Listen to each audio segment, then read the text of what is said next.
परभणीला जी दुर्घटना घडली, भारतीय राज्यघटनेची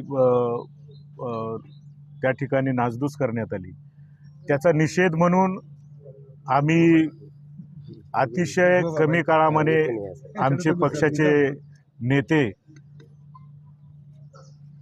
माननीय नामदार Ramdasji Athawale, Republican party of इंडियाचे राष्ट्रीय अध्यक्ष यांनी आदेश दिला आणि त्या आदेशानुसार आज 16 डिसेंबरला संपूर्ण उल्हासनगर शहर बंद करण्याचा पक्षानं निर्णय घेतला। शहरातले व्यापारी असतील, रिक्षा चालक मालक असतील, नागरिक असतील, यांनी चांगल्या पद्धतीनं आम्हाला प्रतिसाद दिला। भारतीय राज्यघटना ही कुठल्या एका पक्षाची, एका समाजाची नाही आहे। संपूर्ण भारतातल्या प्रत्येक नागरिकाची जबाबदारी आहे त्याचं घटनेचं पावित्र्य राखण्याची, आणि त्या जबाबदारीच्या भावनेतनं आम्ही आजचा हा बंद पाळलेला आहे। रिपब्लिकन पक्षाची जिल्हा कार्यकारिणी, उल्हासनगर शहर जिल्ह्याची कार्यकारिणी आणि आम्ही माननीय प्रांत अधिकारी यांच्याकडे पक्षाच्या वतीने निवेदन दिलं। त्यासोबतच माननीय पोलीस उपायुक्त परिमंडळ 4 यांनासुद्धा आत्ताच निवेदन दिलं आणि आमची भूमिका पत्रामध्ये नमूद केली आहे।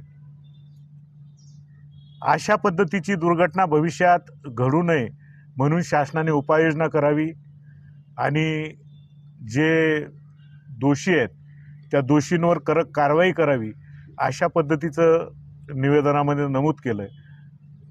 प्रांत अधिकारी यांनीसुद्धा आम्हाला आश्वासन दिलं की हे निवेदन माननीय जिल्हाधिकाऱ्यांच्या मार्फत शासनाला पाठवू। माननीय पोलीस उपायुक्त यांनीसुद्धा हे निवेदन आम्ही योग्य त्या चॅनलच्या मार्फत शासनाला पाठवू, अशा पद्धतीचं आश्वासन दिलं आहे। मी आजच्या या झालेल्या बंद यशस्वीमध्ये जे जे सहभागी आहेत, नागरिक असतील, व्यापारी असतील, रिक्षा युनियन असेल, त्यांना सगळ्यांना आजच्या या बंदमध्ये सहकार्य केल्याबद्दल मी त्यांचे सगळ्यांचे आभार मानतो। धन्यवाद। जय भीम, जय महाराष्ट्र, जय विटंबना ह्या गोष्टीला म्हणू शकत नाही। तिथे लहान पुतळ्याचा मोठा पुतळा तिथल्या स्थानिक आमदारांच्या मार्फत, खासदारांच्या मार्फत तिथे बसवण्यात येतोय।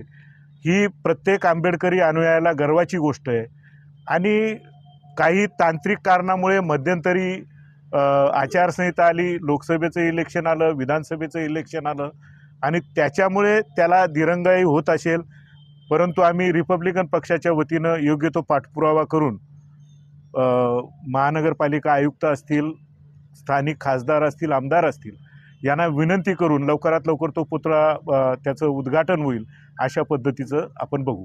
नाना, व्यापारी संघटनांनी या बंदला कसा सहभाग दिला? अतिशय चांगल्या पद्धतीनं व्यापारी संघटनांनी सहभाग घेतला।